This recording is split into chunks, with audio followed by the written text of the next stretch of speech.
Olá, eu me chamo Naira Arruda, sou aluna do mestrado em computação e eu estou apresentando hoje o seminário da disciplina de Banco de Dados Distribuídos, cujo assunto abordado será banco de dados orientado a documento, utilizando a aplicação do MongoDB. Antes da gente iniciar essa explanação, temos que ter em mente, primeiramente, o referencial teórico do que é o banco de dados NoSQL. Então, quando surgiram os primeiros bancos de dados relacionais, lá na década de 70, eles pensaram isso como uma solução para o gerenciamento e armazenamento de dados convencionais, né, com dados fixos, com tipos que utilizam tabelas, atributos, tuplas, né? E realmente, por muitos anos e para muitas aplicações, contribuiu e contribui de forma consistente. Porém, à medida com que as aplicações de dados foram evoluindo, o volume de dados, com o aumento do volume de dados, com a heterogeneidade dos dados, com tipos de consultas submetidas, com o surgimento da web, redes sociais, o volume de dados de forma exponencial crescendo a cada minuto no mundo, então surgiram novas necessidades de escalabilidade e disponibilidade. Então, uma das soluções para gerenciar essas novas informações foi o banco de dados NoSQL, que tem sido amplamente adotado pelas grandes empresas como Facebook, Amazon, Google, né, a fim de atender essas demandas de escalabilidade, de alta disponibilidade para dados não estruturados. Então, eu vou fazer um comparativo com o banco de dados relacional e o banco de dados não relacional. Basicamente, a principal diferença vem na estrutura, né? O banco de dados relacional, ele precisa de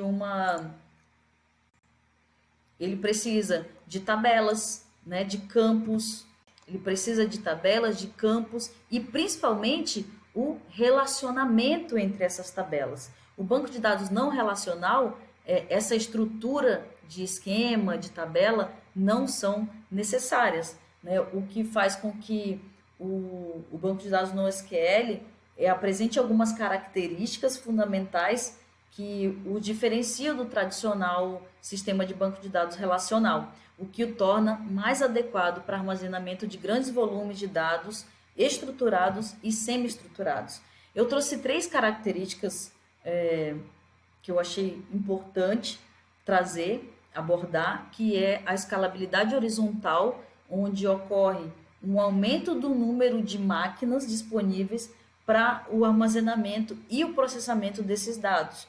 O suporte nativo à replicação, né, que é muito importante mesmo essa característica do banco de dados não relacional, porque ele permite a replicação de forma nativa, e é aí que diminui o tempo gasto para recuperar essas informações, porque tá tudo no mesmo lugar, né? Você não precisa estar acessando tabelas diferentes para ter essas informações, para recuperar essas informações.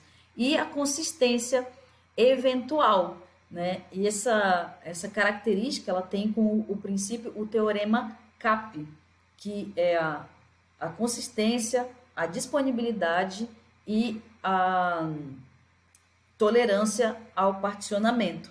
Então,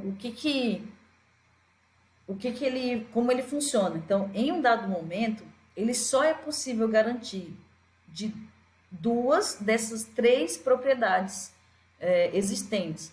Então, para a web, geralmente eles priorizam as propriedades da disponibilidade e da tolerância ao particionamento. Então, existe essa vantagem. O sistema ele pode ser planejado e aí você consegue priorizar a fim de tolerar algumas inconsistências que possam acontecer temporariamente na aplicação.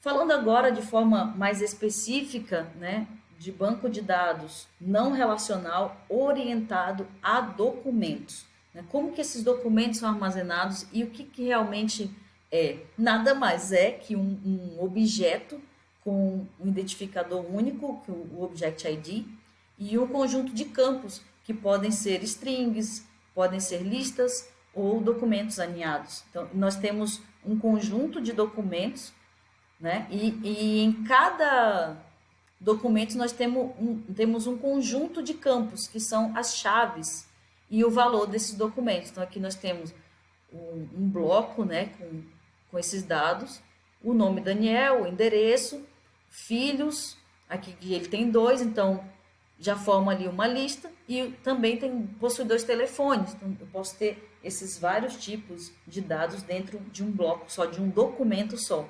Isso forma um documento dentro da orientação. E o SGBD mais utilizado, né, para banco de dados orientado a documentos é o MongoDB, o mais tradicional, né, que se utiliza. O banco de dados, ele, como eu falei, basicamente armazena documentos no formato JSON e para documentos. E o formato BSON, ele é o formato para estrutura de armazenamento de dados. O BSON, ele possibilita um processamento mais rápido, já que ele faz ele é guardado como binário.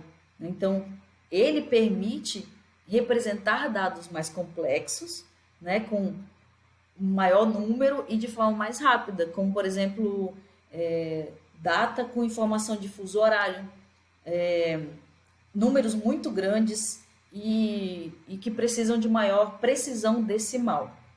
Então, embora o MongoDB não seja relacional, ele implementa muitos recursos de banco de dados relacionais, como a classificação, a indexação secundária. Ele tem consultas de intervalo e consultas de documentos aninhados. Um dos recursos que eu pude trazer aqui nesse seminário, que é muito interessante, é o recurso do sharding. Diante desse desafio todo, né, de processamento de dados, na era de Big Data, de dados, milhões, bilhões de dados a todo minuto, e pensando em manter essa alta disponibilidade, o Mongo oferece esse recurso do sharding.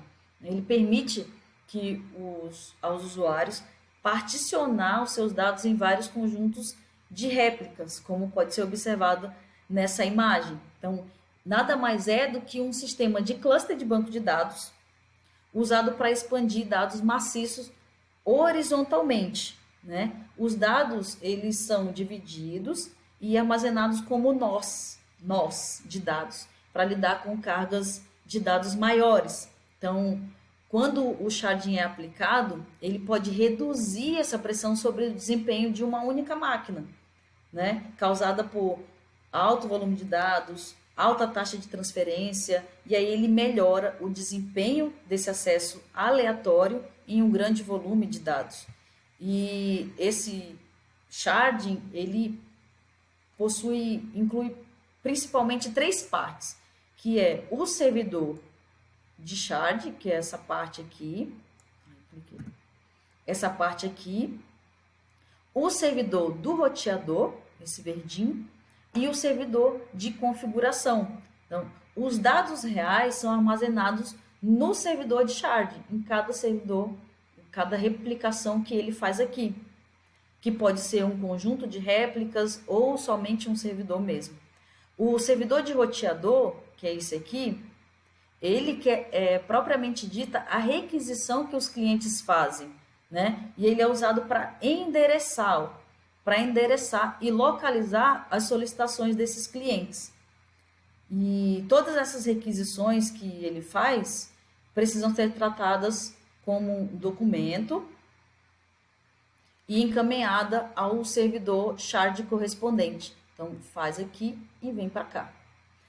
O servidor de configuração, ele é usado para armazenar as informações do roteador e do shard, que já são configurados isso de forma inicial, e aí não precisa se preocupar também se há espaço ou ter recursos muito significativos para que isso aconteça, né? Esse sistema de replicação que nós vimos de forma bem simples, existem muitos outros tipos de replicação, ele fornece uma variedade de níveis de consistência.